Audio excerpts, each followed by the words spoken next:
सत्संग में उपस्थित सत्संग प्रेमी सज्जन वृंद एवं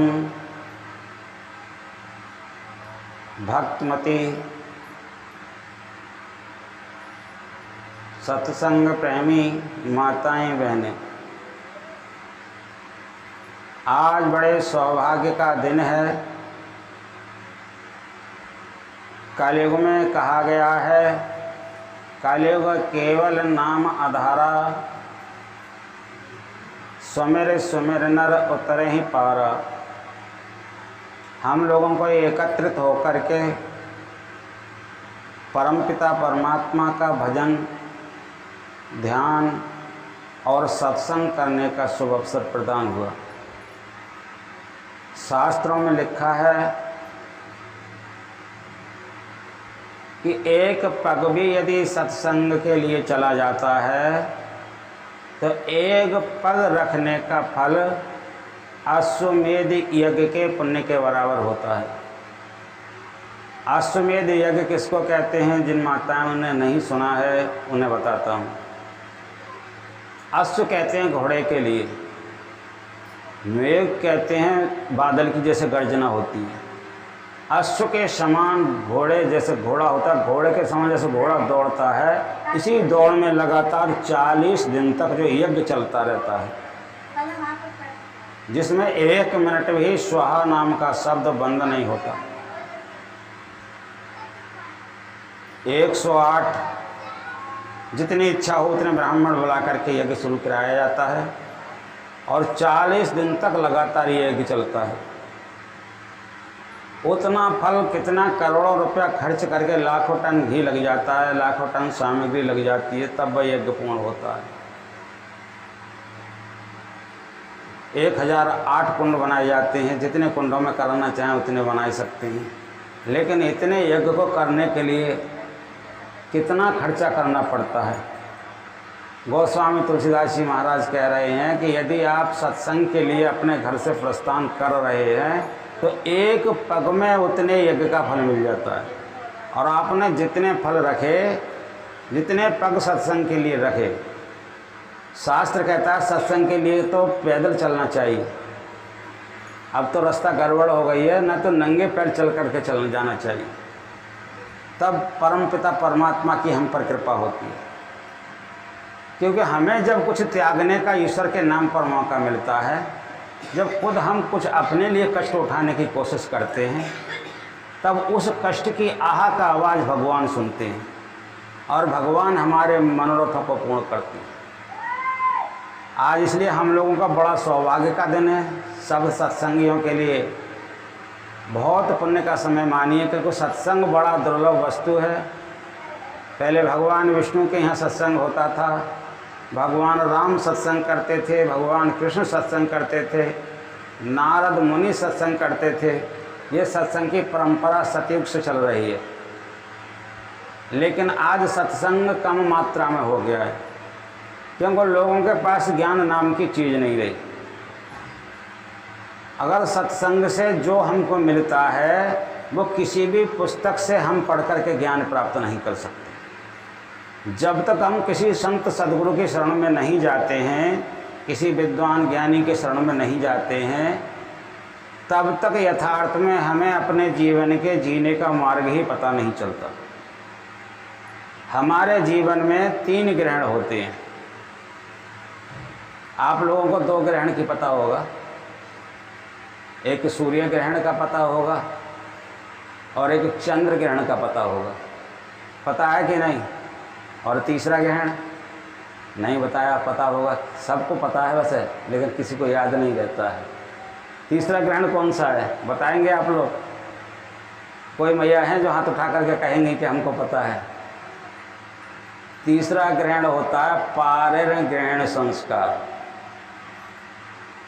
जब चंद्र ग्रहण पड़ता है, माताएं कहती हैं भैया घर में बंद रही हो। कोई गर्भवती माता है तो कहती है गेरू लगा ली हो, उस ग्रहण से बचने के लिए। गैया को भी गेरू लगाती है। और फिर घर में माताएं, पता है पहले तो जो धान कूटने वाला जो मूसल होता था उसको पानी में फूल की थलिया में रख करके देखती थी, जब तक ग्रहण पड़ता था बिना किसी सहारे के कंपायमान होकर के अभी मूसल खड़ा रहता था। हमने ये देखा है, ऐसा ग्रहण का प्रभाव होता था। लेकिन उस ग्रहण में माताएं बहनें कहती हैं कि ईश्वर का भजन करो। कुछ माताएं कहती हैं कि भजन करो, कुछ माताएं कहती हैं गीत गा लो, कीर्तन कर लो। इस तरह से उस ग्रहण में कुछ ना कुछ अच्छा काम करने के लिए माताएं और भाई साधु संत हमारे यहाँ प्रेरणा देते हैं। जब ग्रहण मोक्ष के लिए जाता है तो माताएं कहती हैं भैया स्नान कर लो। अच्छा, जब भोजन बना होता है उस पर भी कुसा का एक डाली रख दी जाती है या तुलसी पत्र रख दिया जाता है, जिससे वो भोजन निकृष्ट ना हो जाए, क्योंकि पूरे देश में उस समय में सूतकों का प्रभाव माना जाता है।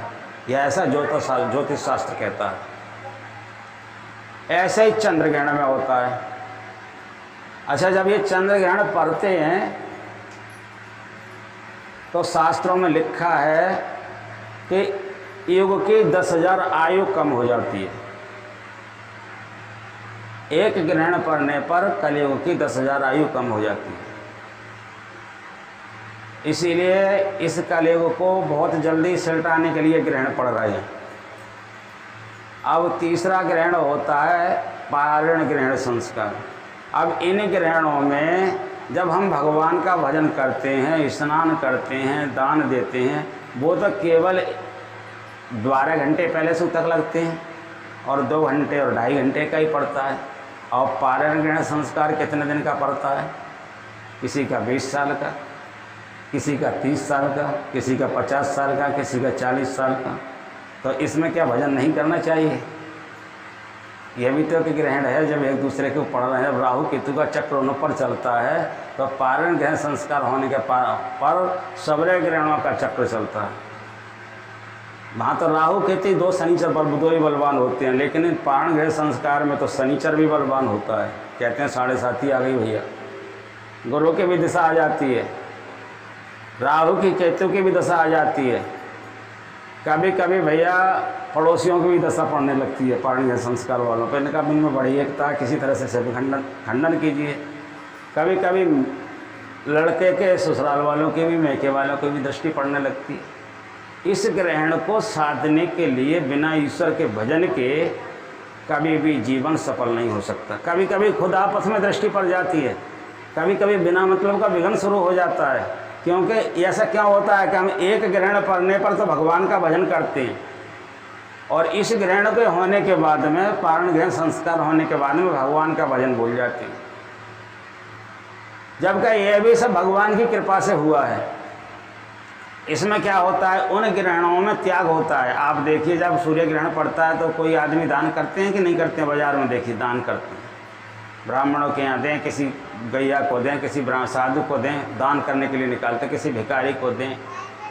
और इस ग्रहण में भी दान की आवश्यकता होती है, लेकिन इस ग्रहण में सबसे पहले आवश्यकता होती है भजन की। पारण ग्रहण संस्कार हो और किसी संत सदगुरु के आशीर्वाद प्राप्त ना हो तो उन बच्चों को जीवन में कभी भी शांति नहीं प्राप्त होती, क्योंकि यह भी एक ग्रहण है।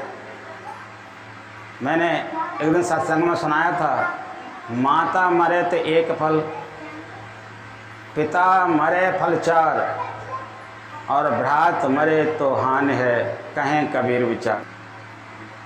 माता के मरने पर 1 फल मिलता है। 1 फल क्या होता है? निर्बंधता, यानी जो बंधन होता है वो आदमी का मुक्त हो जाता है। लहें 4 फल अछत तन साधु समाज प्रयाग, और साधु समाज के संग मिलने पर 4 फल मिलते हैं। पारण ग्रहण संस्कार में यदि संतों के साथ मिलकर के इसके जीने की क्रिया सीखी जाए तो कोई ग्रहण का प्रभाव नहीं पड़ेगा, सब जीवन आनंदमय में कटेगा। पारण ग्रहण संस्कार में जब तक हमारे जीवन में जीने की कला नहीं आएगी, प्रेम से बोलो श्री सद्गुरु महाराज की। जीवन की कला कौन सिखाएगा? आप सीख जाएंगे? आपको नहीं पता किस समय में हमारे पास में दुख आने वाला है। आपको नहीं पता किस समय में हमारी मौत की तैयारी चलेगी भगवान के यहाँ से। आपको नहीं पता कि हमें मर करके किस योनि में जाना है, कुछ भी आपको पता नहीं है। लेकिन जो संत सद्गुरु होते हैं, जो युक्ति बताते हैं, उस युक्ति के जानने के बाद में सब दृश्य आपके सामने आने लगती हैं। क्योंकि इस शरीर को बनाने वाले ने तो बनाया, लेकिन इसमें बनाने के बाद में जिसको भेजा है वो सच्चिदानंद स्वरूप है, वो आनंद स्वरूप है, वो परमात्मा स्वरूप है। हमारे गुरु महाराज कभी सुनाते हैं,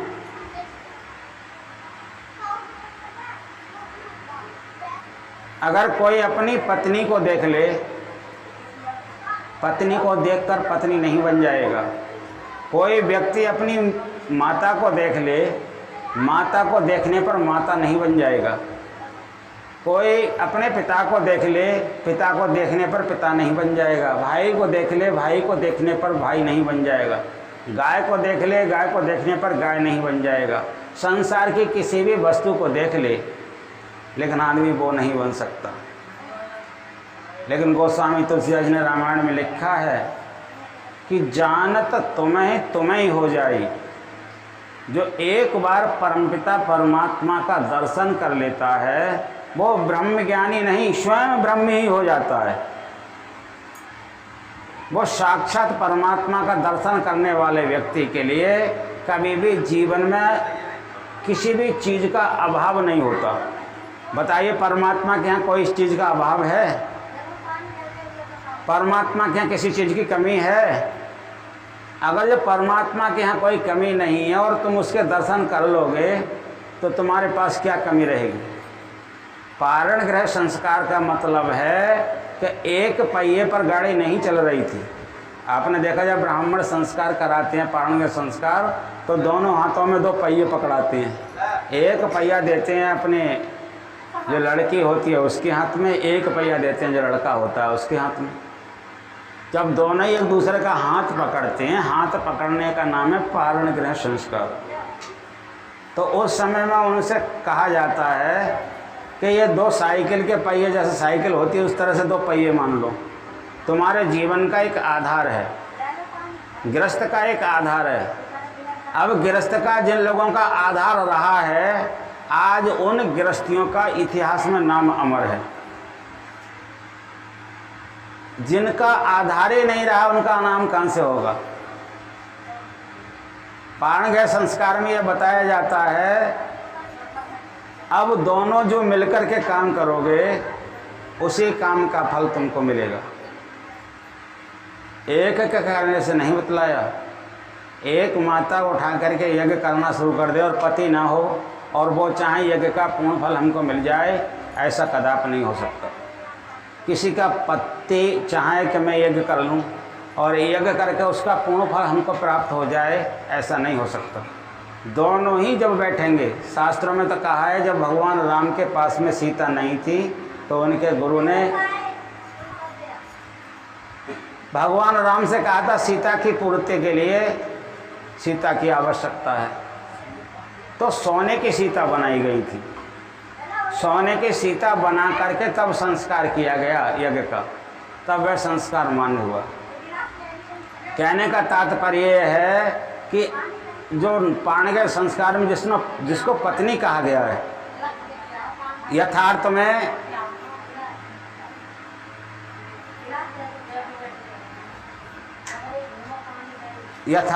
ये पत्नी का स्वरूप दिया, ये शक्ति का स्वरूप है। बिना शक्ति के पुरुष चल नहीं सकता।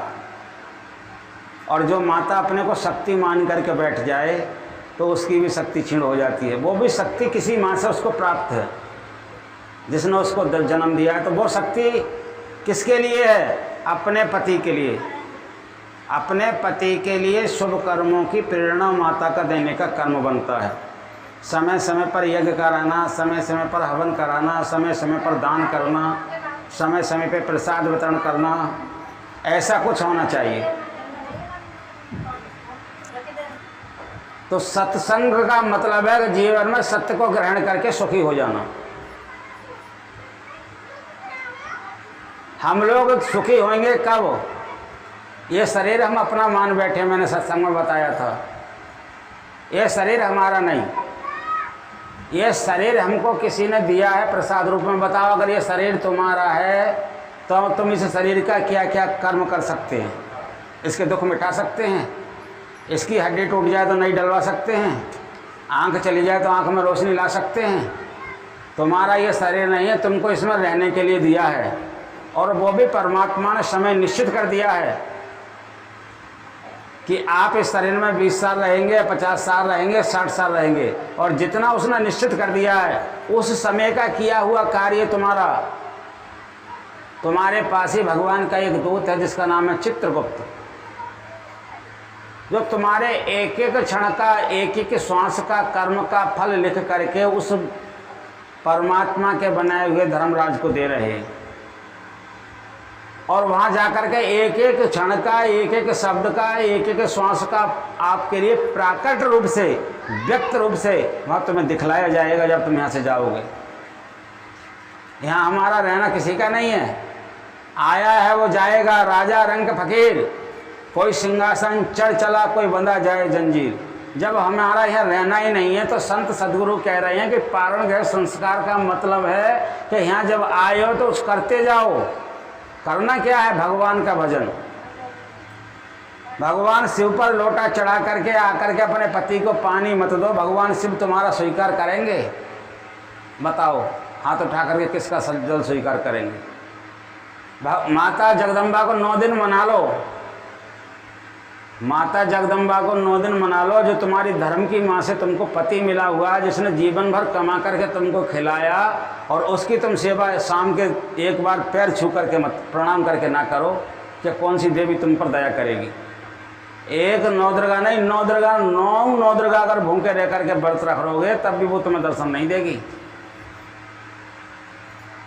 शास्त्र कहता है घर में सुखी रहने के लिए आपको प्रत्येक पत्नी को अपने पति को प्रणाम करना चाहिए। कम से कम सोते समय में 5 बार कम से कम उसके दोनों पैरों को दबाना चाहिए, अगर ज़्यादा तुम्हारे पास शरीर सही नहीं है तो। न तो 11 बार दबा दो, ज़्यादा है तो 5 मिनट दबा दो, लेकिन कुछ क्षण ऐसा निकाल करके उनके पैर पर अपने हाथ रख दो कि जहाँ सुख को शरीर का मेल हो जाए। शास्त्रों में ये लिखा हुआ है, वहाँ ऐसे ही मेल होता है, वैसे ही घर में दरिद्रता चली जाती है। उस घर में कभी भी गरीबाई का मुंह देखने के लिए नहीं मिलता है। जब तक वो माताएं जीती उस परिवार में गरीबाई नाम की चीज़ नहीं आती। किसी भी देवी देवता के मनाने पर वो गरीबाई दूर नहीं होगी। कोई भी देवी देवता आकर के तुमको गड्डी नहीं पकड़ाएंगे, लेकिन पति महीना भर काम करके तुमको गड्डी पकड़ा सकते हैं। कोई भी देवी देवता तुम्हारे लिए आकर के दवाई नहीं दिलवाएंगे, लेकिन पति तुमको बीमार होने पर दवाई दिलवा सकते हैं। कोई भी देवी देवता तुमसे ये नहीं पूछेंगे तुमने रोटी खाई, लेकिन पति तुम्हारे तुमसे रोटी की पूछ सकते हैं क्यों नहीं खाई, क्या कारण है। अब सावन का महीना चल रहा है, भगवान भोलेनाथ को मना करके भगवान भोलेनाथ से चाहें कि ये हमारा किसी प्रकार से कल्याण कर दें। तुम एक रुद्राभिषेक क्या 1000 रुद्राभिषेक कराना, भोले बाबा भी कल्याण नहीं करेंगे। यदि भोले बाबा सबसे बड़ा, तो भोले बाबा तुम्हारा पति है, जीवन भर मेहनत करके तुमको देता है, कभी बदले में कुछ मांगता है। असली भोले का रूप तुमने देखा ही नहीं, और पत्थर के भोले को मनाने के लिए चल दिए। जब असली भोले को मना लोगे तब पत्थर के भोले की कृपा होगी, तब उसमें भी भगवान प्रकट हो जाएंगे पत्थर की मूर्ति के अंदर भी। सत्संग का मतलब क्या है? सच्चाई को ग्रहण करना। उस दिन तो बेलपत्र चढ़ाएंगे जा करके, लेकिन पति के लिए बिना जरी हुई रोटी नहीं खिलाएंगी। खाना दे देंगी तो पानी समय पर नहीं दे पाएंगी, और बेलपत्र से चाह रहे हैं भोले बाबा हम पर प्रसन्न हो जाएं। बनावटी योग है, ऐसी पूजा से भगवान प्रसन्न होने वाले नहीं। सुन समझे जन मुदित मन मज्जय अति अनुराग, लहें 4 फल अछत तन साध समाज प्रयाग। 33 कोटि देवताओं में गारंटी देता हूँ, कोई भी देवता तुम पर कृपा नहीं करेगा अगर तुमने अपने घर के पति को प्रसन्न नहीं किया। यदि आपने उसको प्रसन्न नहीं रखा, उसकी सेवा नहीं की, सत्यता को पहचाने, ब्रह्म मुहूर्त में उठें, 5 बजे तक जग जाएं कम से कम। हमारे हाथों से अशुभ कर्म होगा ही नहीं। जब अशुभ कर्म नहीं होगा तो दरिद्रता आएगी ही नहीं। अशुभ कर्म करने पर ही दरिद्रता घर में प्रवेश करती है। अशुभ कर्म होने पर ही गरीबाई घर में आती है। अशुभ होने पर ही कर्म होने पर लांछन लगने लगते हैं, दूसरों की निगाहों में गिरने लगते हैं। अशुभ कर्म जितने हमारे जीवन में होते जाएंगे, जब हियान पृथ्वी लोक पर लोगों के निगाह से गिर जाएंगे तो परलोक में कौन हमारा साथ निभाएगा? वहाँ तो उन कर्मों का हमको फल मिलेगा और फल हमें इसी शरीर में भोगना पड़ेगा। इसलिए हमें अशुभ कर्मों से बचना चाहिए। हमें किसी के प्रति निंदित शब्द नहीं बोलना चाहिए। एक कथा आती है कि मनुष्य कुत्ता क्यों बनता है। एक बार एक कुत्ते को अहंकार था अपने आप में कि मैं जो करता हूँ बहुत अच्छा करता हूँ और मैं अपना शासन चलाना चाहता हूँ मोहल्ले के अंदर। तो मोहल्ले के अंदर और भी कुत्ते थे। उस कुत्ते से बोले, भाई तुम्हें बहुत अच्छा है, लेकिन एक तुमसे भी बड़ा कुत्ता है जो तुम्हारी नहीं चलने देता। वो कहता सब मेरी शरण में आ जाओ। बोले वो कुत्ता कौन सा है? उस कुत्ते को लेकर के उसी मोहल्ले के कुत्ते ले गए बुला करके। एक शीश महल था, शीशा का बना हुआ, और जिधर वो कुत्ता देखा उधर उसी की शक्ल दिखलाई दे। और कुत्ते को जब शक्ल अपनी दिखलाई देने लगी तो कुत्ता उस पर भौंका, तो उस कुत्ते ने भी उसको भौंका शीशे में से। जब वो उसको भौंका, वो उससे भौंका, दोनों में झगड़ा शुरू हो गया और कुत्ते ने उसको काटना चाहा। उस पर दीवार पर लड़ते लड़ते लड़ते लड़ते कुत्ता ही ख़त्म हो गया, बेहोश हो गया। ये क्या हुआ? अगर ये अहंकार हमारे अंदर बना रहा तो हमारा दूसरा जन्म कौन सा होगा? कुत्ते का। अगर ऐसा कुछ हमने कर्म जीवन में किया है कि हम अपने में मैं समझते हैं कि मेरी माँ सासू माँ सेवा करे, हर वक्त पति मेरी ही बात को मान करके चले, अगर ऐसा हमारा कर्म रहा तो कुत्ते में और हमें क्या फ़र्क रहा? इसलिए हर बात में अपनी नहीं चलानी चाहिए। ये कुत्ते से हमको प्रमाण मिला। एक हाथी था। जब हाथी को लोग पकड़ने के लिए जाते हैं तो हाथी को पकड़ते समय में पकड़ने वाला क्या उपाय करता है मालूम है? एक गड्ढा खोदता है और गड्ढा खोदकर उस पर घास फूस बिछा देता है और उस पर एक कागज़ की या प्लास्टिक की बहुत पतली सी हथनी बनाता है। गड्ढे के अंदर पतले पतले लगे होते हैं डंडे, जिस पर हाथी अगर पैर रखे तो अंदर चला जाए, ऐसा गड्ढा खोदता है। और जब उस पर हथनी बना देता है, जब हाथी झूमता हुआ आता है अपनी मस्ती में, तो हाथी के लिए त्वचा स्पर्श का बड़ा आनंद आता है। उस हथनी को जब खड़ा देखता है तो एकदम हाथी प्रमुग्ध हो जाता है, यानी मग्न हो जाता है। बोले वाह, यहाँ तो हथनी खड़ी हुई, हथनी मिल गई। तो उस हथनी के पास जाता है काम विकार में आकर के, और उसका पैर जैसे ही ज़मीन पर रखा जाता है उसके गड्ढे के अंदर, तो नीचे धंसा चला जाता है। हाथी की केवल रह जाती है ऊपर आधा शरीर, उसमें से निकल नहीं सकता। अब जिन्होंने उसको पकड़ना चाहा वो क्या काम करते हैं? वो उसको 15-20 दिन महीना भर हाथी उसमें जोर लगाता है। उसके संग के हाथी आते हैं, देखते हैं अब इसमें से किसी तरह से नहीं निकल रहा है तो छोड़ करके चले जाते हैं। अब देखते हैं ये मरे नहीं तो वो लोग ला करके उसके लिए खाना खिलाने लगते हैं। कभी घास के पत्ते देते हैं, कभी पेड़ के पत्ते देते हैं, कभी केले के पत्ते देते हैं। अब हाथी के लिए करीब महीना भर एक तो वैसे निकल गया, उसके हाथियों ने जोर लगाया, फिर महीना भर उन्होंने जो पकड़ने के लिए गए उन्होंने उसकी सेवा शुरू कर दी। हाथी सोचता है ये लोग तो मेरे अपने हैं, मेरे को ज़िंदा रख रहे हैं, खाना खिला रहे हैं। उनसे उसका मोह हो जाता है, यानी उससे मोह बस उनके वो उसको अपना मानने लगता है हाथी। फिर वो हाथी के लिए गड्ढे से सहज में निकाल लेते हैं। फिर अंकुश से बैठ करके उसको चलाना सिखाते हैं कि उसे पता है ये मेरे हैं, तो उनका अंकुश खाता है। जिधर का वो इशारा करते हैं उधर को हाथी जैसा बलवान जो वृक्ष को भी उखाड़ लेता है। वो एक मनुष्य की बुद्धि के अंदर आकर के और उसके ऊपर सवारी ढोने लगते हैं, उसके ऊपर वजन ढोने लगते हैं, उससे यात्रा शुरू कर देते हैं, उस हाथी से काम लेना शुरू कर देते हैं। लेकिन हाथी फंसा किस चक्कर में? हाथी फंसा था काम वासना के चक्कर में। अगर हम लोग जीवन में जिए और काम वासना में लगे रहे तो जो हाथी की दुर्दशा हो रही है वही अगला जन्म हमारा होगा। हम पर भी वही मार पड़ेगी, वही डंडे पड़ेंगे, वही सज़ा हमको भोगनी पड़ेगी। इसलिए पारण ग्रह संस्कार का मतलब है कि हमें काम वासना के लिए हमारी शादी नहीं हुई है। हमें तो भगवान ने 2 पहिए दिए, अगर पति भजन नहीं कर पा रहा है तो पत्नी भजन करे, और दोनों ही भजन करेंगे तो गाड़ी खूब अच्छी चलेगी। यह हाथी का प्रमाण हुआ।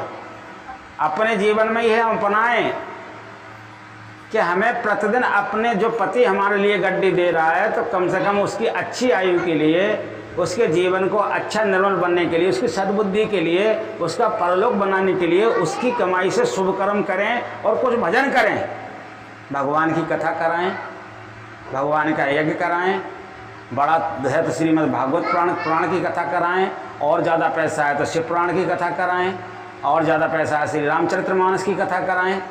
9 दिन की होती है। अब 9 दिन की ये कथा करा रही हैं, जेल रोड पर सुनने जाना हम ही करेंगे अक्टूबर के महीने में श्राद्धों में। तो हमें हाथी बन करके नहीं जीना है। ये पारण ग्रहण संस्कार, जैसे सूर्य ग्रहण का मैंने बतलाया, इसी तरह से पारण ग्रहण के संस्कार में मैं आपको अच्छी तरह से समझाना चाहता हूँ।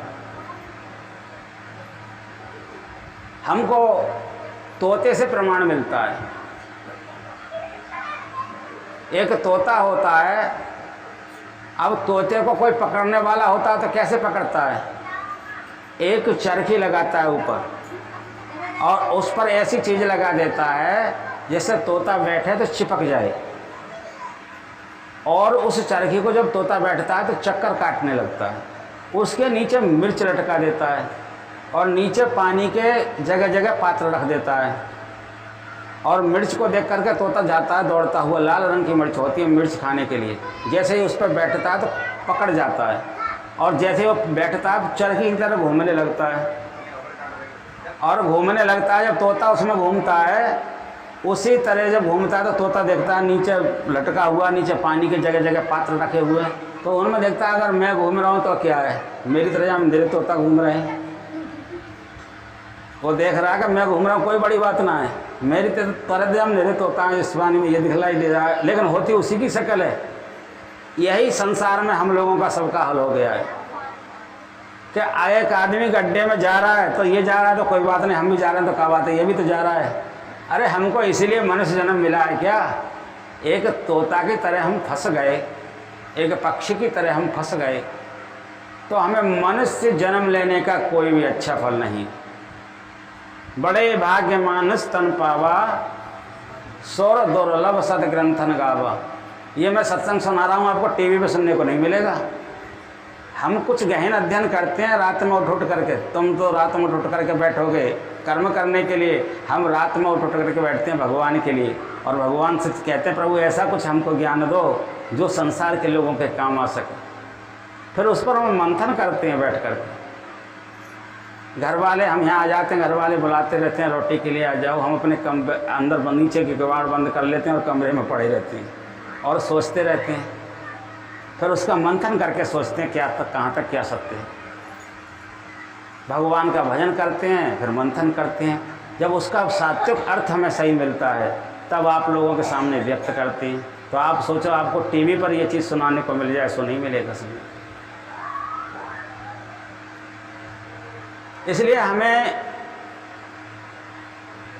अन्य भी ज्ञान है, इसके अलावा और भी ज्ञान हमारे लिए भगवान सुना रहे हैं, सदगुरु महाराज हमको बतला रहे हैं। यदि ऐसा हम जीवन में चलते रहे तो हमने कोई बड़ा काम नहीं किया। एक शेर था, हमें शेर से ज्ञान मिलता है। एक शेर था, वो जंगल में कहता था कि सब जिसको चाहता था पकड़ के मरोड़ लेता था और खा लेता था। सब पक्षियों ने इकट्ठे होकर के सलाह की। सब पक्षियों ने सोचा कि यदि इसी तरह ये शेर हमको खाता रहा तो हमारा तो वंश मिट जाएगा। ये शेर मतलब क्या है? शेर का मतलब है काल। काल हम तुमको सबको खाने के लिए बैठा हुआ है। ये नहीं कि किसी को छोड़ दे। जैसे शेर जंगल में पलता है तो भगवान के यहाँ तो ये जंगल के समान ही मान लो। जब काल आता है उसे कोई रोक नहीं पाता। उसके लिए कोई भी ऐसा जाल नहीं बना हुआ है जिसको पकड़ करके हम बांध लें और अपने घर में मृत्यु ना होने दें। तो वो शेर जिसको चाहता था पकड़ करके खा लेता था। एक दिन सबने सलाह की क्या करना चाहिए। सब जानवर उठ करके गए, शेर से बोले भाई एक काम करो, तुम्हें एक जानवर रोज चाहिए, हम तुम्हारे भेजते करेंगे, लेकिन आप हम पर आक्रमण मत करो। सब ने सलाह किया। अपने संत सदगुरु से सलाह लेकर के, जो उनमें श्रेष्ठ था, उस समय में श्रेष्ठ था उनका एक गुरु जो था कौआ। कौआ की बुद्धि बड़ी तेज होती है। कौआ ने कही तुम सब इकट्ठे हो जाओ और तब्बा के पास जाओ। कौआ काँव काँव, एक कौआ काँव करे तो सब कौआ काँव काँव करने लगते हैं। एक कौआ की पहचान होती है।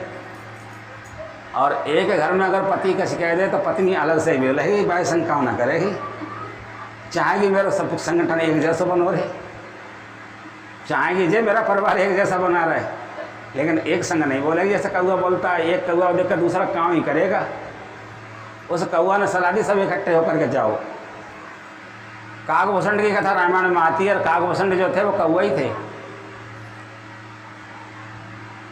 अब वो गए, सब इकट्ठे होकर के शेर ने कहा देखो भाई तुमने ये शर्त रखी है, मैं ठीक है एक को डेली उठा लूँगा, मेरे पास जही वही आएगा जिसकी मौत होने होगी।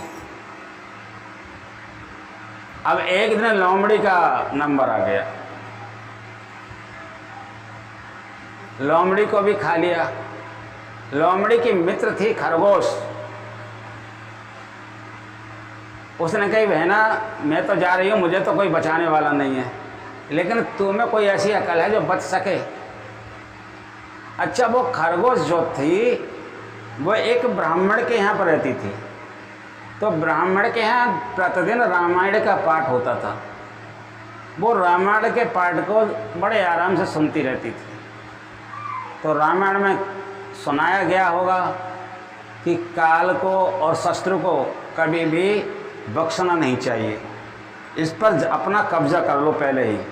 जीवित काटे कर्म सब, जीवित मुक्ता होए, जीवित जगपथ से मिले, जीवित आत्म राम, जीवित दर्शन देखिए दादू मन विश्राम। काल को ये मत समझो कि हमारे बस में मुट्ठी में, कब हम पर झपाटा मार दे और कब हमको ले जाए। काल के आने से पहले सतर्क हो जाओ, यानी मौत के आने से पहले सतर्क हो जाओ।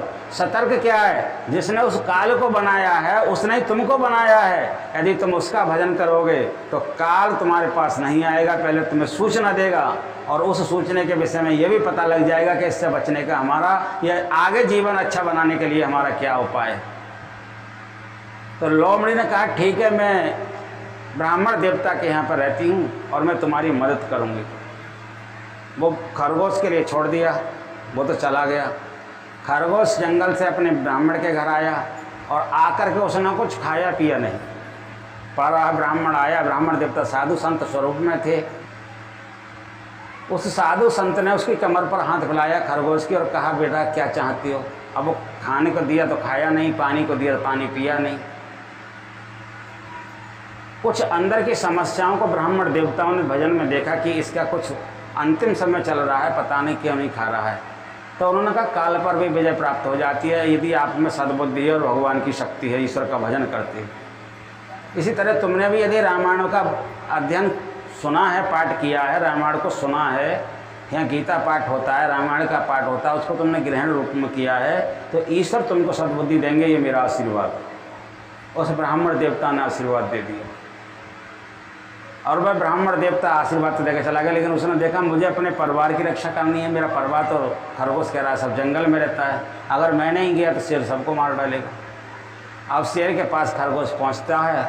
खरगोश कहता है राजा महाराज हम तो आपके पास आ गए, लेकिन बड़ी समस्या है सामने। बोले क्या? देखिए भगवान कैसे बुद्धि उसको दे रहे हैं। बोले समस्या क्या है कि हम छोटे से हैं और आपका पेट जबर है। हम छोटे से खरगोश से आपका पेट कैसे भरेगा? हम 2 भाई थे, मैंने अपने भाई से कहा तू भी मेरे साथ चल, भाई अकेला राजा का पेट मेरे से नहीं भर सकता, तू भी मेरी मदद कर दे, उस राजा का पेट तो भर जाएगा। तो वो भी आ रहा था, लेकिन बीच में एक आपके जैसा ही शेर मिल गया। उसने इतना कर्रा आक्रमण किया कि मेरे भाई को ज़बरदस्ती पकड़ लिया। मैं तो जैसे तैसे बच के आया। मैंने कहा हम तो राजा के पास जा रहे थे अपने के, आपने हमको क्यों पकड़ लिया? बोले कौन राजा इस जंगल का? तो मैं राजा हूँ। बिल्कुल महाराज, बड़ी गर्जना की आपकी तरह, और आपकी तरह देखने में लग रहा था। बोले अच्छा, ऐसा कौन सा शेर है जो जिसने मेरी जैसी गर्जना की? चलो मुझे दिखाओ। खरगोश बोला महाराज मैं आपसे दूरी बना करके चलूँगा, मुझे उससे ही डर लग रहा था पहले से। आप आगे आगे मैं चलूँगा, पीछे पीछे आप आए। खरगोश चलने लगा तो एक कुआं था बड़ा सा, उस कुआं में निर्मल जल भरा हुआ था। बोले महाराज इसमें गया है मेरे भाई को लेकर के। उधर से वो उजक रहा था, उधर से खरगोश उजक रहा था। खरगोश भी उसमें दिखलाई दे रहा था और शेर भी दिखलाई दे रहा था। शेर को बड़ी गुस्सा आई, बोले है तो इसमें। पहले तो गरजा, जब जैसे वो गरजा तो कुआं में जैसा बोलोगे वैसी आवाज़ आती है, लौट करके वैसी आवाज़ आई। एकदम गुस्सा आया, उसने छलांग कुएं के अंदर लगा दी। अब उसमें था तो कोई नहीं, वही था। वो भी यही चाहता था कि काल को किसी तरह से बस में किया जाए। एक खरगोश ने रामायण को सुन करके, एक ब्राह्मण का संत का आशीर्वाद लेकर के उस काल रूपी शेर पर विजय प्राप्त कर दिया। और काल रूपी शेर पर विजय प्राप्त कर करके मुक्त होकर के आया और सबसे कहने लगा भाई अब सब स्वतंत्र, तो मेरी तरफ से कोई भी शेर तुम्हें खाने के लिए नहीं आएगा, शेर ही मर गया। कहने का तात्पर्य है यदि आपने संत सदगुरु से उस नाम को जान लिया है और काल तुम्हारे पास आ रहा है, तो जैसे कुएं में शेर गया था, ऐसे अंदर में हमारे प्रभु का नाम लेने का एक स्थान है। बाहर में आंख बंद करके वो नाम लिया जाता है। जब हम वहाँ पे पहुँच जाते हैं, तो जब वहाँ जाकर के उस नाम का ध्यान करते हैं, तो जब बाहर शेर जो आता है, काल रूपी शेर हमको मारने के लिए, वो देखता है कि ये तो मुझसे पहले ही मरा हुआ है। जीने से मरना भला जो मर जाने कोई, मरने पहले जो मरे मुक्त कहा वै सोए। जो मरने से पहले मर जाता है वो मुक्ति को प्राप्त करता है। मुक्ति का मतलब क्या होता है? मरने के बाद मुक्ति नहीं मिलती है, जीते जी भगवान का दर्शन होता है और जीते जी मुक्ति मिलती है। यानी मुक्ति का मतलब है जो तुम्हारी इच्छाएं हैं, जो तुम्हारी कामनाएं हैं, वो तुम्हारे सामने सब पूर्ण होत दिखलाई देंगी। किसी भी कार्य में आपकी बाधा नहीं है। तो काल जब उस समय तुम्हारे पास आए और तुम ध्यान में बैठे हुए हो और अंदर में तुम्हारी सांस चली गई है, जैसे हम बैठ कर के श्वास लेते हैं तो बैठने पर आती हैं 18-12 सांस, और चलते फिरते जब हम आती हैं 18 सांस, और सोते समय आती हैं 30 सांस, और वही सांस जब हम किसी काम विषय वासना में लगते हैं तो आती हैं 64 सांस। इस तरह से हमारे जीवन की प्रक्रिया उम्र कम होती है। और जब साधना करते करते हम अंदर चले जाते हैं तो अब 12 में रह जाती हैं 8, और 8 में रह जाती हैं 4, और 4 पहुँच जाती हैं शून्य में। उस समय जब इसलिए चंगदेव महाराज जिए थे 1400 वर्ष, एक संत थे जो भजन में रहते थे, भजन में रहने के बाद में 1400 वर्ष जिए थे। और आपने भगवान शिव का नाम सुना है?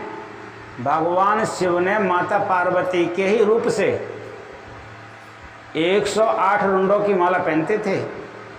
माता पार्वती के अन्य सती के रूप से, गौरी के रूप से जितने रूप थे, 108 बार माता पार्वती ने मर करके भगवान शिव से शादी की थी। और 108 बार जब तक मरी और जवान हुई तब तक भगवान कृष्ण बुढ़े नहीं हुए, जवानी बने रहे।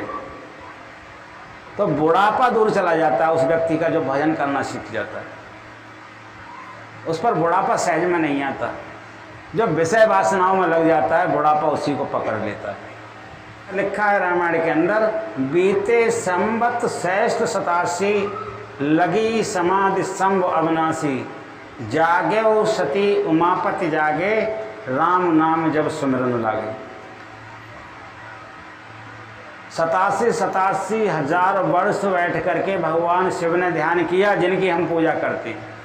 और हम भजन 1 घंटा भी ना करें और भगवान शिव की कृपा चाहें तो भगवान शिव कृपा करेंगे?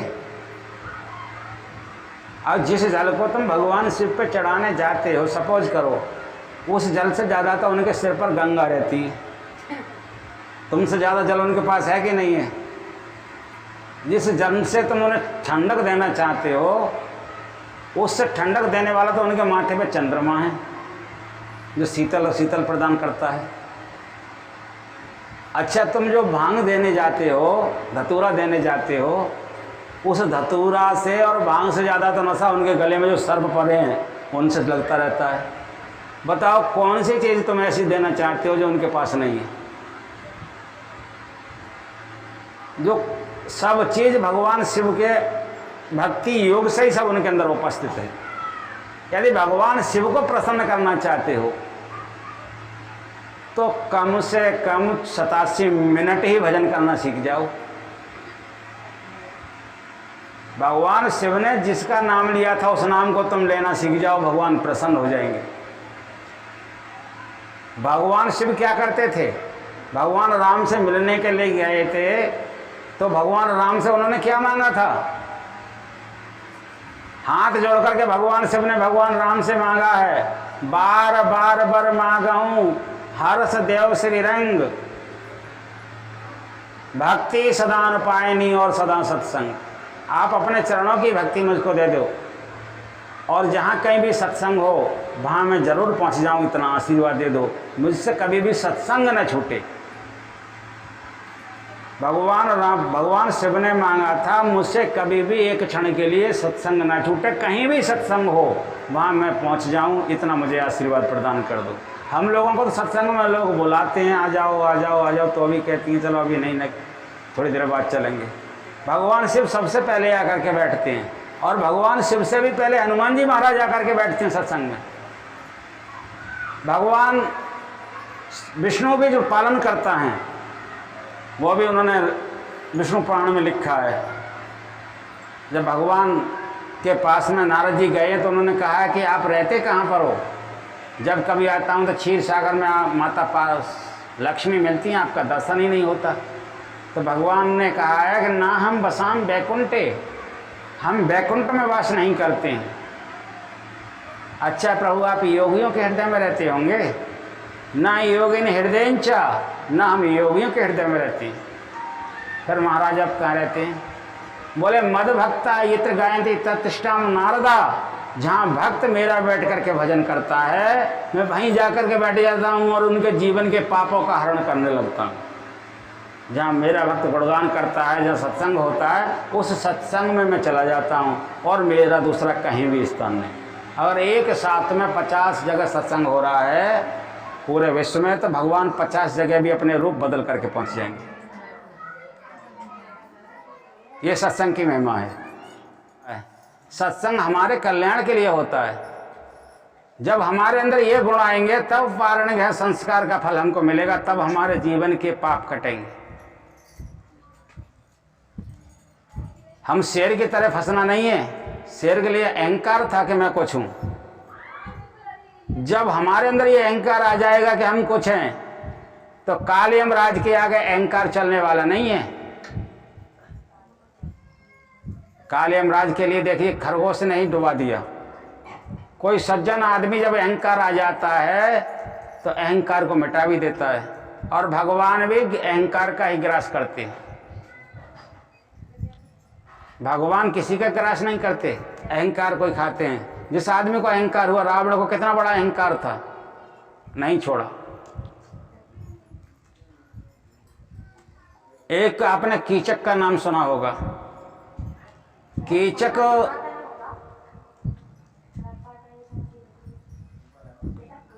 द्रौपदी के चक्कर में पड़ गया और भीमसेन ने उसको मार दिया। इतना बलवान था, उसे कोई मार नहीं पाता था। इसीलिए हमें अगर संसार में काम वासनाओं से मोह हुआ तो हमें कोई भी मार सकता है किसी भी समय।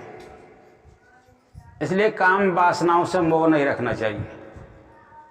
पारण गृह संस्कार का मतलब है कि हमें अपने जीवन को पवित्र करके, हमें कोई कौवा नहीं बनाया भगवान ने, हमको कोई कुत्ता नहीं बनाया भगवान ने, हमको कोई हाथी नहीं बनाया भगवान ने, हमको कोई तोता नहीं बनाया भगवान ने, हमको बनाया है मनुष्य।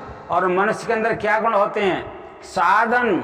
ये शरीर साधन के लिए दिया है, ये मोक्ष के लिए प्राप्त करने के लिए दिया है।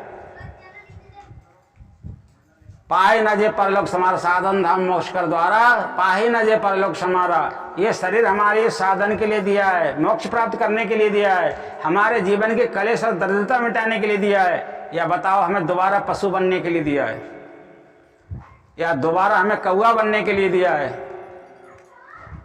या हाथी बनने के लिए दिया है? ये शरीर इसलिए नहीं दिया हमारे लिए। भगवान ने ये शरीर हमें इसीलिए दिया है कि जो पारण ग्रह संस्कार हुआ था, और पंडित ने उस समय में जो संकल्प बोला था कि आप दोनों साथ साथ चल करके वैकुंठ की तरफ अपना मार्ग बढ़ाना है, आप दोनों को यज्ञ संग संग करना है, आप दोनों को दान संग संग करना है। तो पारण ग्रहण का मतलब है, जब हम एक ग्रहण पड़ता है तो दान करते हैं, एक ग्रहण पड़ता है तो स्नान करते हैं। तो इतना बड़ा ग्रहण हमारे साथ में पड़ा हुआ है, न मालूम कब हमारे पति पर मुसीबत आ जाए, न मालूम कब हमारे पुत्र पर मुसीबत आ जाए, न मालूम कब हम पर मुसीबत आ जाए। तो उन मुसीबत से बचने के लिए जब हम ब्राह्मण के पास जाते हैं तो क्या कहता है ब्राह्मण? कहता है भैया शनिचर की 7:30 चल रही है, कहता है भैया गुरुजी 12वें स्थान पर बैठे भए हैं, राहु केतु की दशा आ गई है, यज्ञ करा लो। वो यज्ञ क्या है? संसार में जो यज्ञ होता है उस यज्ञ का फल संसार में चला जाता है। अंदर आत्मा बैठी हुई है शरीर के अंदर, या वो यज्ञ अंदर में पहुंच जाता है उठ करके। लेकिन जब आत्म यज्ञ होता है तो अंदर से ज्ञान भी होता है, और जन्माजित जन्मों में जिस शरीर में हम गए हैं उन सभी शरीरों के पाप भी जैसे अग्नि में जल करके जो भी सामग्री हम डालते हैं भस्म हो जाती है। इसी तरह से जब हम भजन करते हैं तो भजन की आहुति लगते ही, भजन का अंदर में उच्चारण होते ही जन्म जन्म का किया हुआ पाप भी जल करके भस्म होने लगता है। हमारा कोई यही जन्म नहीं है, हमने इससे पहले भी कई जन्म लिए होंगे। हमारे गुरु महाराज ने तो कहा था कि जब से ये सृष्टि रची है तभी से हम यहाँ पर हैं। ये 28वां कलयुग चल रहा है, और एक युग में हम लोगों की कितनी आयु होगी? ज़्यादा से ज़्यादा 100 वर्ष, बहुत चीज़ आए तो 120 वर्ष, इतनी से ऊपर तो हम पहुँच नहीं पा रहे होंगे। अब 100 वर्ष के बाद यहाँ से शरीर छोड़ करके जाएंगे तो फिर किसी शरीर में आएंगे, फिर उस शरीर को छोड़ कर जाएंगे, फिर किसी शरीर में आएंगे। इस कलयुग में भी कितनी बार हमारा जन्म होगा? उससे पहले द्वापर में जन्म हुआ होगा, त्रेता युग में जन्म हुआ होगा, कितनी बार हुआ होगा? सतयुग में जन्म हुआ होगा। सतयुग की आयु कितनी है? कलयुग की आयु कितनी है? कलयुग की आयु है 4,32,000 वर्ष, और द्वापर की 8,64,000 वर्ष, त्रेता युग की 12,96,000 वर्ष, और सतयुग की 17 लाख कुछ वर्ष है। इतने लाखों वर्ष में जब इतने लोगों में कलयुग निकलता है तो इतनी बार में हमारी तो इतनी आयु कोई भी नहीं मिली होगी। और किसी युग में कौन सा कर्म हमसे जो हुआ होगा, कौन सा पाप जो हुआ होगा, वो पाप किस समय में प्रकट होकर के हमको दुख देने के लिए खड़ा हो। यदि तुमने भजन करना शुरू कर दिया, यदि तुमने भजन करना शुरू कर दिया तो वो पाप तुम्हारे पास होकर के नहीं निकलेगा, उस पाप का फल कट जाएगा। जैसे मान लो हमने कोई अशुभ कर्म किया और उस अशुभ कर्म की सजा है जेल जाना। अब किसी प्रकार से उसी समय में अशुभ कर्म होने के बाद में हमसे कोई शुभ कर्म हो गया, उसकी सजा है गले में फूल माला पहनना। और वो फूल माला अगर कोई पहना रहा हो और अशुभ कर्म करने वाला पुलिस भी वहाँ पर आ जाए तो वो हथकड़ी नहीं डालेगा, वो सोच लेगा कोई अच्छा आदमी है इसलिए इसमें कोई कलंक लगाया गया है। वो अशुभ समय उसी समय टल जाएगा और कट जाएगा। ये मैं अपने जीवन के अनुभव कह रहा हूँ। इसी प्रकार से हमारे जीवन में कब कौन सा अशुभ कर्म हुआ है, कब प्रकट होगा, कोई पता नहीं। अब उस अशुभ कर्म को टालने के लिए गोस्वामी तुलसीदास जी महाराज कह रहे हैं कि साधन धाम मोक्ष द्वारा पाहे न जे परलोक समारा। यदि आपने साधन का ध्यान का भजन का मन बना लिया है तो जीवन पर्यंत, हमारे गुरु महाराज जब मंत्र देते हैं, थोड़ी गहराई की बात बता देता हूँ। जब गुरु महाराज मंत्र देते हैं तो कहते हैं बायां पैर नीचे रखो। बायां पैर अशुभ का प्रतीक माना गया है। फिर कहते हैं बायां हाथ नीचे रखो, फिर बायां हाथ भी नीचे रखवाते हैं। तब कहते हैं अब मंत्र का जाप शुरू करो, सीधी गर्दन कर लो, कमर सीधी रख लो।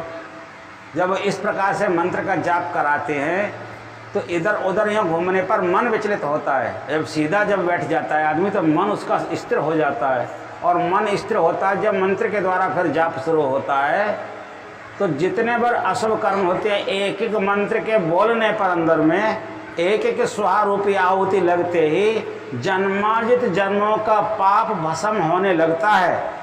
एक जन्म का नहीं, करोड़ों जन्मों का जो हमारा जन्म हुआ है, मैंने बताया था कितनी बार कम बार कितने कितने युग में कितना कितना जन्म हुआ होगा।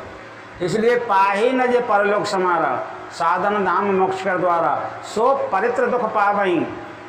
वो लोग जीवन पर्यंत पछताएंगे जो संत सतगुरु की वाणी का ध्यान से अपने जीवन में नहीं उतारेंगे, उस पर विचार नहीं करेंगे। सुन समझे जन मुदित मत मज्जाएं अति अनुराग। जो सुन करके समझें और समझ करके उस पर अंदर में उतारें, और अंदर में उतार करके अनुराग तक प्रेम करें उस परमात्मा से। ऐसे जो यदि करना शुरू कर देंगे तो नहीं चार फल अशततन, उनके जीवन में 4 प्रकार के फल मिलेंगे। साधु समाज प्रयाग, 4 फल क्या मिलेंगे? सबसे पहले अर्थ मिलेगा। अर्थ कहते हैं धन के लिए। ऐसे व्यक्ति के जीवन में जो भगवान का सत्संग सुनेंगे और सुन करके मन में उतारेंगे और उतार करके भगवान का भजन करेंगे। जिस देवता को मानते हैं, जिस गुरु ने जो मंत्र दिया है उसी का भजन करो। मैं ये नहीं कह रहा हूँ कि हमारे गुरु महाराज ने मंत्र दिया उसका भजन करो, लेकिन जिसको मानते हो उसका करो, फल तो मिलेगा। भगवान वैकुंठ दे ना दे, लेकिन फल तो देगा, पाप तो काटेंगे। तो उस सुन समझे जन मुदित मन मज्जाएं अति अनुराग लहें 4 फल अछत तन साधु समाज प्रयाग। तो सबसे पहले अर्थ की पूर्ति हो जाएगी। अब बताओ, भगवान विष्णु ने इसमें कहा था, भी मैंने सुनाया था कि सत्संग जहाँ होता है वहाँ भगवान विष्णु पहुँच जाती है। और जब भगवान विष्णु वहाँ आ जाएंगे तो पत्नी किसके पास रहना चाहती है? पति के पास। उनकी पत्नी का क्या नाम है? लक्ष्मी। तो लक्ष्मी आएंगी कि नहीं आएंगी? और जब लक्ष्मी आएंगी तो किसके जीवन में धन की कमी रहेगी? जो सत्संग में बैठ जाते हैं, सत्संग में आते हैं, उनके जीवन में धन की कभी भी कमी नहीं होती। वहाँ माता लक्ष्मी उनका भंडार भरने लगती है। इतनी सत्संग की महिमा है। अब जिसके जीवन में धन की कमी नहीं होगी वो आदमी क्या करेगा? धर्म करेगा कि नहीं करेगा? दान करेगा कि नहीं करेगा? पुण्य करेगा कि नहीं करेगा? जब जाके जीवन में धनी ना, वो दान कहाँ से करेगा? वो भंडारे करेगा कि नहीं करेगा? वो दान में लगाएगा कि नहीं लगाएगा? अगर हमारे घर में आज ना कुछ होता, ना कुछ मिलता गुरु कृपा से, माता लक्ष्मी की कृपा से, तो भंडारा होता। आज खीर का प्रसाद, सावन में खीर का धरियाल तीज है और खीर का बड़ा महत्व बतलाया गया है, तो खीर का भी प्रसाद बन रहा है। अगर ईश्वर ने इसलिए कुछ दिया होता तभी तो ये बन रहा है। इतनी चोटें भी आई, फिर भी ईश्वर सब कुछ टालता गया है और टाल भी रहा है। सत्संग की ये महिमा है। 50,000 कमाने वाला महीने का भंडारा नहीं कर सकता, गारंटी देता हूँ। यहाँ कुछ भी न कमाने वाले और भंडारा हो रहा है, तो माता लक्ष्मी की कृपा है। इस सत्संग में बैठे हुए भगवान विष्णु की कृपा है, भगवान भोलेनाथ की कृपा है, हनुमान जी महाराज की कृपा है, और साक्षात मेरे सदगुरु की कृपा है। तभी तो 50,000 रुपये कमाने वाला भंडारा नहीं कर सकता। और हमारे यहाँ जब मर्जी आ जाए तब होने लगता है, जब मन में आ जाए। मन चंगा कटौती में गंगा, जब मन से निकल जाएगा ये होना है, पता नहीं कहाँ से पैसा आ जाता है और होने लगता है। ये सत्संग की महिमा है। तो सत्संग से जिसका संबंध बन जाएगा वो आदमी धर्म करेगा। ये प्रमाण मैंने अपना दिया इसलिए कि आप लोगों को विश्वास हो जाए। और धर्म जिसके द्वारा हो जाएगा उसके जीवन में दुख रहेगा। धर्मेण हन्ते व्याधि। जब डॉक्टर से मैं बीमार पड़ा हुआ था, दो बार सत्संग नहीं हुआ, भंडारा नहीं हुआ, तो डॉक्टर के पास लाला हमारे को दवाई दिलवाने जाता था। 40-45 हज़ार रुपये हम पर लगा दिया, क्योंकि कोरोना काल चला था तो भंडारा रुक गया था। एक बार हल्का ही प्रसाद बांट दिया तो वहाँ पैसा लग गया। और इतना डायबिटीज़, इतनी गोली खिलाने के लिए डॉक्टर ने हाँ हाँ कर दी, ये मत खाओ वो मत खाओ। अब देखिए मैं चावल भी खा लेता हूँ और दवाई भी नहीं खाता हूँ। तो ये कह रहा हूँ जिसके जीवन में धर्म होने लगता है, धर्मेण हन्ते व्याधि, उसकी बाधाएं नष्ट होने लगती हैं। जिसकी बाधाएं नष्ट होंगी वो क्या करेगा? धर्मेण हन्ते पापा, उसका पाप भी नष्ट हो जाता है। धर्मेण हन्ते रोगा, यजुर्वेद का मंत्र है, उसके जीवन का रोग भी चला जाता है। धर्मणे स्थितो जया, और वो धर्म पर विजय प्राप्त करने लगता है। तो दूसरा क्या होगा? जिसके जीवन में लक्ष्मी आएगी वो धर्म करेगा।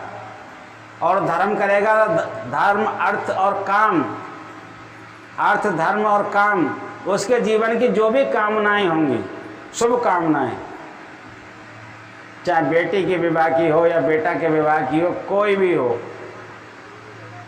किसी भी प्रकार की कामनाएं उसकी नष्ट नहीं होंगी। भगवान उसकी सब पूर्ति करेंगे, समय से करेंगे, जैसे भी हो। जब तुम्हारा जैसा भाव बनता जाएगा भगवान वैसी पूर्ति शुरू कर देंगे। और अंत में भगवान तुम्हें किसी जा कर के पशु पक्षी के पेट से जन्म नहीं दिलवाएंगे। बताइए, जब तुमने भगवान की कथा की है, भगवान का नाम लिया है, भगवान के नाम पर दान किया है, तो ऐसे व्यक्ति को क्या कुत्ता बनाएंगे भगवान? ऐसे आदमी को क्या सुअर बनाएंगे? ऐसे आदमी को क्या छिपकली बनाएंगे? दोबारा तुमको अगर दुनिया में भेजेंगे भी तो फिर धर्म करने के लिए, फिर भगवान के नाम की स्थापना करने के लिए, फिर यज्ञ करने के लिए, फिर सत्संग करने के लिए तुम्हें दोबारा मनुष्य ही बनाएंगे और अच्छे कुल में जन्म देंगे। ऐसे कुल में जन्म नहीं देंगे जहाँ मांस खाया जाता हो। मांस तो चील खाती है, पशु खाते हैं, पक्षी खाते हैं, मनुष्य का धर्म नहीं है मांस खाना। ऐसे घर में जन्म नहीं देंगे जहाँ जाकर के दारू पी जाती हो। दारू तो राक्षस पीते हैं, देवताओं के लिए कभी दारू चढ़ाई जाती है? राक्षसों की दारू है। ऐसे घर में जन्म नहीं देंगे जहाँ व्यभिचार होता हो। व्यभिचार तो वेश्याओं के यहाँ होता है। ऐसे घर में जन्म नहीं देंगे जहाँ चोरी का धन खाया जाता हो। चोरी के धन खाने से बुद्धि भ्रष्ट हो जाती है। ऐसे घर में जन्म नहीं देंगे जहाँ हिंसा की जाती हो या दूसरों को मारा जाता हो, दूसरों को सताया जाता हो। अच्छे कुल में जन्म देंगे जहाँ जाकर के तुम्हारे समस्त पाप विघ्न नष्ट हो जाएं और दोबारा शुभ कर्म करके तुम भगवान के ही दरबार को जाओ। ऐसे घर में जन्म देंगे तो मोक्ष भी मिलेगा। और सत्संग सुनने से गंगा जमुना त्रिवेणी के स्नान का भी फल मिलता है। जो कुंभ के स्नान में फल होता है वही गंगा जमुना सरस्वती के स्नान करने से फल प्राप्त हो जाता है। मज्जन फल देखिए तत्काला। आप सत्संग करने वालों के लिए, जो मेरे साथ सत्संग में जुड़े हुए हैं, ये दोनों ज्योति अग्रवाल हैं, अंजलि अग्रवाल हैं, इनसे पूछिए, इनके जीवन का चर्चा परिचय इनसे लीजिए। ये बताएंगे कि जब से ये सत्संग से जुड़े हैं, जब से इनका भाव जुड़ा है, मेरा सत्संग कहीं भी हो, कितनी भी सूरत में हो, पुचारी पहुँचती है। किसी भी प्रकार की इनके जीवन में कमी रही है, जो कमी थी सब पूरी हो गई। जो पहले दिन थे सब बदल गए। एक किसके कारण हुआ? पति तो जब भी वही थे, काम दुकानें भी वही थी, काम भी वही था, सब कुछ बदल गया, सब कुछ हो गया। ये सत्संग का प्रभाव है। तो मज्जन फल देखिए तत्काला, का कोहे पे बकाऊ मराला। प्रसाद ग्रहण करके जाएंगे सभी, बोल देना कौन सा। हाँ, इसलिए सत्संग का फल इतना निराला है। इस सत्संग में सत्यनारायण की कथा हम लोग करा लेते हैं। सत्यनारायण की कथा करने वाले ब्राह्मण देवता कभी आपसे ये नहीं कहेंगे जाओ तुम्हारे सदा के लिए शनिचर शांत हो गया। बताओ, कहेंगे? नहीं कहेंगे। सत्यनारायण की कथा करने वाले ये नहीं कहेंगे तुम पर राहु केतु नहीं आएंगे। लेकिन सत्संग होने के बाद में ये निश्चित कहा जाता है कि संसार की समस्त बाधाएं नष्ट हो जाती हैं, सभी देवी देवता प्रसन्न हो जाते हैं और त्रिलोक में कोई भी ग्रह ऐसा नहीं होता जो तुम्हारी तरफ दृष्टि डाले। त्रिलोक में, विश्व की तो छोड़ो, सब तुम्हें अपना मानते हैं, सब अपना मित्र मान करके तुम्हारे ऊपर कृपा करेंगे। केवल बाधाएं वहाँ होती हैं जहाँ पे हम सत्संग नहीं सुनते, इसलिए देवता लोग सत्संग करते थे। इसमें कहा गया है कि त्रिवेणी नहाने का जो फल मिलता है वो अनुराग से यदि कोई सत्संग को सुनता है तो उसे वही फल प्राप्त हो जाता है। ये सत्संग की महिमा है। मैंने वो उस दिन सुनाया था कि हम इस शरीर को अपना मान लेते हैं। इस शरीर को अपना मानना, इस शरीर को अपना कहना महापाप है, और संसार में जितने भी पाप हैं उन सब पापों का ये शरीर ही बाप है। क्योंकि इस शरीर से जितने भी शुभ अशुभ कर्म होता है, इस शरीर से झूठ बोलते हैं कि नहीं बोलते हैं? लिखा है सांच बराबर तप नहीं, झूठ बराबर पाप, और जाके हृदय सांच है प्रभु ताके हृदय आप। सांच बराबर तप नहीं, सत्य बोलने पर तप का फल मिलता है और झूठ बोलने पर पाप का फल मिलता है। तो इस शरीर से हम झूठ बोलते हैं कि नहीं बोलते हैं? पाप हुआ कि नहीं हुआ? तो जितने भी संसार में पाप है, ये शरीर सब पापों का बाप है। इसलिए इस शरीर से यदि हमने भजन नहीं किया तो पाप कभी भी खत्म नहीं होने वाला। फिर तुम्हें पुनरप मरणम पुनरप जन्मम पुनरप जननी जठरे शयनम, फिर तुम्हें बार बार मरना और जन्मना पड़ेगा, फिर बार बार तुम्हें नाना प्रकार की योनि में भटकना पड़ेगा। 84 लाख योनियाँ हैं हमारे हिंदू शास्त्र के अंदर लिखी हुई। इन 84 लाख योनियों में प्रवेश करना पड़ेगा। गरुड़ पुराण पढ़ो तो पता लगता है, जब मरने के बाद जिससे गरुड़ पुराण होता है उसको पता मिलता है कि किस कर्म के करने पर मनुष्य किस योनि में जाता है। और जब मर करके जाता है तो 11.5 महीना यमराज के दरबार तक पहुंचने में लग जाते हैं। इसलिए वर्षी की जाती है हमारे। 11.5 महीना कहीं कोई से पात्र से काटा जाता है, कहीं कहीं बैतरणी नदी में डाला जाता है, कहीं कुत्ते छुड़वाए जाते हैं, कहीं कांटों में चलाया जाता है, कहीं गर्म रेता में खसेड़ा जाता है, कहीं उसके मुंह में आग जला करके डाली जाती है। इतने इतने प्रकार के रास्ता में पाप कष्ट भोगने के लिए मिलते हैं। लेकिन ये कष्ट किसको भोगने के मिलते हैं? जो झूठ बोल बोल करके तो कमाते रहे, उल्टे सौदे कर्म करके तो कमाते रहे, लेकिन भगवान का भजन उनसे 1 घंटा नहीं बना। उन लोगों के लिए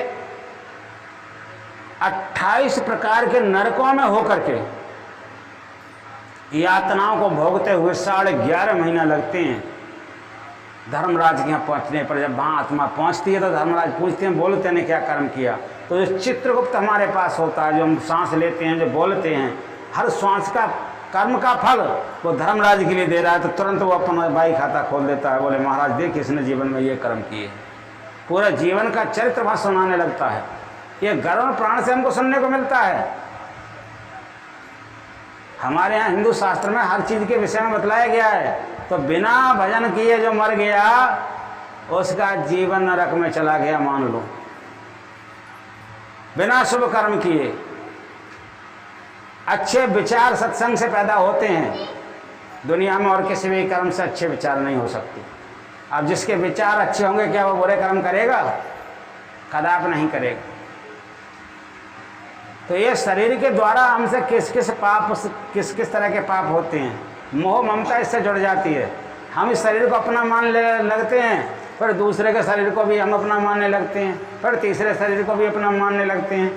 ये मानते मानते मानते मानते हमारे जीवन में इतना जंजाल बढ़ जाता है, कोई भी हमारा अपना नहीं। इस शरीर को भी छोड़ के चलना ही चलना है, और जितने हमने अपने माने भी उनको भी सबको छोड़ के चलना ही चलना है। अब इस शरीर को कौन कौन अपना मान रहे हैं? अगर ये शरीर किसी तरह से जंगल में मर जाता है तो इस शरीर को कुत्ता कह रहा है ये तो भैया मेरा है, सियार कह रहा है ये मेरा है, कौवा गिद्ध चील कह रहा है ये मेरा है। अगर इस शरीर को गाड़ दिया जाता है तो हम जमीन के अंदर के जीव जंतु कह रहे हैं ये शरीर मेरा है, वो खूब इसका भोग लगाते हैं। और इस शरीर को इसी तरह से पानी में बहा दिया जाता है किसी के सांप के काटने पर, कुछ करने पर, तो वो उसके अंदर जल जंतु रहने वाले जल कह रहा है ये मेरा है। अगर अच्छी तरह से मरता है तो अग्नि कह रही है भैया अल्लाह इसको सुहा मैं ही करूँगी, ये तो मेरा है। इसको शरीर को कितना लोग अपना माने बैठे हुए हैं। जिसको तुमने अपना मान लिया तो तुम मनुष्य कहाँ रहे? तुम तो अपने को पहचान ही नहीं पाए।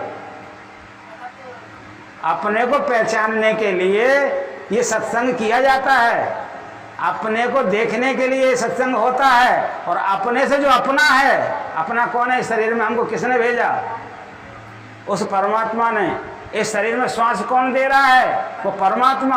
हमें उन श्वासों की गिनती नहीं, उस परमात्मा को इन श्वासों के रहते रहते देख लो। यही हमारा जीवन का शुभ कर्म है, यही सत्संग से सिखलाया जाता है। केवल इस जन्म में तुम मज्जन मंजन कहते हैं स्नान के लिए, सत्संग रूपी गंगा में आप स्नान करके भजन करके देखो कि परमात्मा तुमको मिलता है कि नहीं मिलता है।